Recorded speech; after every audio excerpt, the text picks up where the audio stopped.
fancy intro music. Yeah! Woohoo! Good morning, good afternoon, and good evening, Star Trek fans. And it's that time of the month again. We're going to grade the arc, and it's been an up and down. And in fact, if you're from server 80 and server 97, just to remind you, if you log in with your Scopely ID and Google account, you'll get back on your original server. And yeah, that kind of like prefaces how a lot of this is going to go today. But if you aren't familiar with the process, let me quickly explain it to you. We do a survey at the end of the month to grade how things were, the features, the new ship, the officers, the calendar, the communications, and the stability of the game. We grade all these things from you, the players, and we have been asked, or we are asking you out there, if you're interested in helping parse through a lot of the comments of this data, reach out to myself or Archduke, because I'll be honest, it's tough to go through all these every single month, thousands of different comments and responses. So if you'd like to help out with the project, it's greatly appreciated. We're going to start today. Can't believe this is our 11th one, but we're going to go through it. Now, remember, I'm going to do a generic run. There are a slight couple changes here. Number one, actually, I hit the reload button. We have added in the 60 plus range. So if you decided to level up into that, you can now choose that. I'm just going to go ahead and click it. Again, none of these are my actual scores because I don't want to taint your opinion. We're going to go through things. Starting with the officers, we had Enterprise E Data and Enterprise E Picard. Now the question is, how much did you like either one of those officers? For me, I thought they were very good. As in, like, you want them in your game. And as the higher level players will tell you that they are critical to the grind in terms of PvE grind. They're very, very useful. You have Captain's Prerogative, increases the rewards from hostiles and armadas at 60% just at a base level. We'll have a video on him this week. And then his officer ability, we used to be explorers, increases isolated cascade damage by 3% for 3 rounds every time you are hit, or every time you hit a non-armada hostile. Actually works really well on a Borg Cube because it has 4 weapons, 2 kinetics, and that kinetic fires every round. So very useful officer. Personally, in terms of how we do our grading, remember there is, A through F, but then you also have an A+. I'm just going to go ahead and say that I don't think you could really give this an A+ because there is no long-term sourcing that was provided. But if you did end up getting them through the SMSs and through the leaderboards, etc., they're great officers to have. Again, I'm just writing a C for generic. I'm not trying to lean y'all's answers either way, but this was a good addition to the game in terms of usability, and they're good for everybody, especially Enterprise E Data, the rare, because his below deck ability, which is giving you more max cargo, definitely has been useful for my amalgam runs. Got to get some rating in. That was fun. And then you have Saddle Up, increasing isolated cascade, and we've used this in my Q's trial runs. If you haven't been watching on Twitch, we've been using this for our Q's trial runs as part of our big setup. And Pike Moreau, Enterprise E Data, the higher tier you got, he could really help punch up quite a bit. So officers, I thought, were actually a strong point of the month. But let's go ahead and move on to the next section. Curious to see what y'all end up grading. And again, comment section down below is where you can find this link, as well as in my Discord. So now we have the grading rubric for the ship, the Borg Cube. Did you love it? Did you hate it? I'm going to again put my generic comment down, and then let's back out over here and go to our Borg Cube. Personally, I was excited about the cube coming into this month, and I'll be honest, none of that has changed. I still love the cube. Is it perfect? No. And the only long-term sourcing we are currently aware of is in the Christmas event store. If you did not unlock the cube, you can get it there. The cube paid out 25 blueprints in the free battle pass. Look at that. Can't even really see the daggum thing. We got to go to another dock to then be able to see it like from afar. So here's our other dock, and there's our big Borg Cube next to my pylon. So we don't know the long-term sourcing. Now, it has been discussed by the Overlords to potentially add it into already existing Borg events. So like the Mega Cube events and stuff that'll roll around. So sourcing is being discussed, and that of course is going to limit the ability to give you that +1 if you want to give it an A+. But overall, am I satisfied with my cube? Do I love it? I love the cube. I do. We've used it in PvP, we used it in PvE, and it is strong if you have it tiered to your level. Though like with a lot of ships in this game, the G3 players. Starts off really weak in G3, picks up in G4 and G5, and this one goes all the way into G6, where we've seen people have already taken their cubes up to tier 14, and they're very, very large and scary. We've seen 4 billion powered cubes. It's absolutely frightening. But one of the things that I have been told and asked for years is players like, hey, I want a playable Borg Cube. They got it, and hopefully y'all have enjoyed it. I love the research that it provided. I thought the research was really good, and using the cube didn't come with an extra hostile. It didn't come with an extra armada, and to me, that was all a bunch of positives. But y'all can grade it however you would like. Next up is the features. Now, the features are, well, y'all tell me. I loved the Borg extension. So, I mean, to be honest, I really did. I thought in the X-Borg tree, there is stuff, especially for you free-to-play players, that is very useful. More hull health, more shield health. All these primes coming out, hell, those are basically primes at this point. I really, really value that X-Borg tree. We'll look at it in a second. And then I'm just going to do our marks. And then G6 rolled out. Now, I did add an option down here.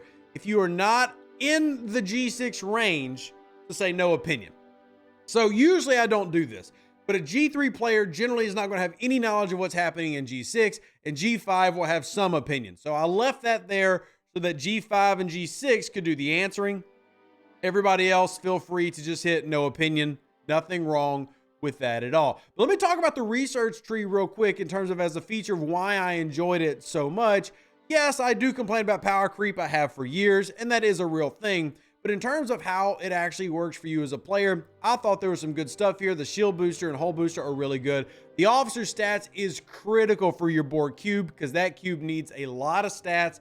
You're going to want this and upgrade it as much as you can. The cube warp range, armory defenses, which is mitigation boosting for all ships, not just the Borg Cube. And then you move into things like this, which is increasing kinetic damage for all ships. So what I like about it is the cube is increasing every ship you have and making them all better, as well as having research specific to the cube itself. I think that is very good. I love that style of research. And probably the biggest excitement point for me is, look, there's only 10. But they didn't come through and add 40 new researches. It's 10.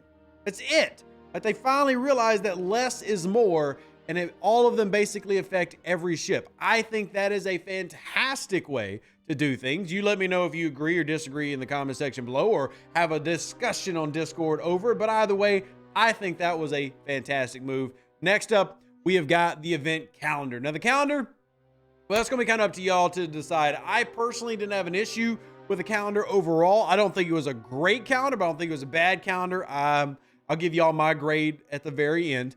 But it was full. There weren't a lot of empty days. Now, there were a few days where we had like back-to-back power events. I know not everybody can compete with those, so that can be really annoying. Like, you can't just upgrade your star base every single day. But as I've said, there are some arc runners out there who hate the idea of camping, and campers would have had a really difficult time to complete every single one of these events. But there were also still some good things in the event calendar. I like the Thanksgiving event where we had Neelix, and that was a great way to get proto matter and even officers, depending on how good your RNG was. So I thought that was a good little mini event. And with the anniversary of this game being in 2 days, we still haven't really seen anything that celebrates the anniversary.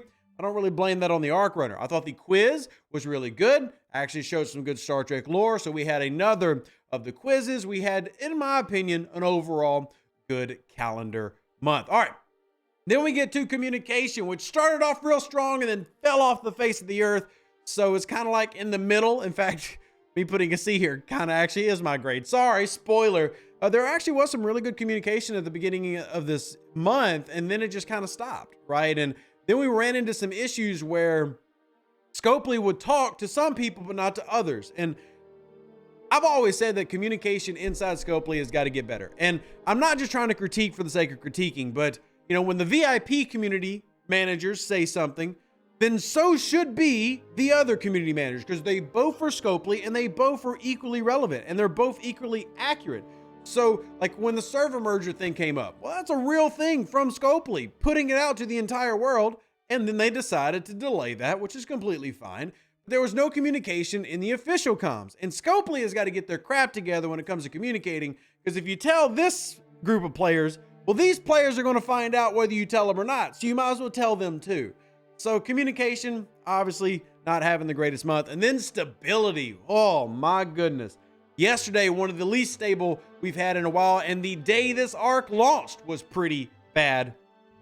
But everything in between was pretty good. So grade it how you want. Again, I'm just going to hit C's there because I'm not trying to lean y'all in a direction. I'm about to give you my grades. So here we go. Few no bugs. That wasn't true. Valuable compensation for any small or large problems. I did think we got a good compensation chest. Serious issues on launch date. Definitely have that. Failure to launch properly. Arc due to stability issues. That's the one for me. The game was playable. I don't know. Y'all decide. I'm sure there's going to be a lot of F's and D's, but y'all can choose for yourself. Now, if you're curious what Rev chose, I'm going to go back out and I'm just going to do it like this. So I'm going to actually just show. Usually I just put it on the end of the screen, but I'm going to just go back to the beginning. I actually give it an A for officers. I thought the officers were a fantastic addition, but I need sourcing. I give an A for the Borg Cube. I love it. Personally, have enjoyed every cubage I have played with. The features, I give an A, honestly. G6 was solid, but if it was just G6, I'd probably give it a B. But since I'm including the Borg Cube in the research tree, I give that an A, and I give G6 as a solid. I like hazards. Not everybody up in G6 likes hazards. I love the ships, and I like the idea of the economy reset. It's definitely not perfect. A lot of things up there still need adjustment and tweaking, but overall, I feel like G6 rolled out better than G5 did, because when G5 rolled out, the ships literally weren't even done. All right, event calendar, I give a B. I thought it was solid. Again, nothing to write home about, but I don't think it was bad. Communication, I give a C, which is, it was good and then it wasn't good. And then finally, last but not least, a D for stability is where I would grade it. And if y'all feel like that's generous, well, y'all can just feel free to do something else, like grade it something else. That's completely okay. So there's the grades for me. Hopefully you can help us with this project. All of this, of course, then gets passed on to the dev team, and we let them know what your thoughts are. Live long and plunder. Stay safe for those space cowboys. Deuces, that's me. Catch you on the next Star Trek Fleet Command video, which is, every single day. An even better outro than the intro. For the Empire and glory to your house.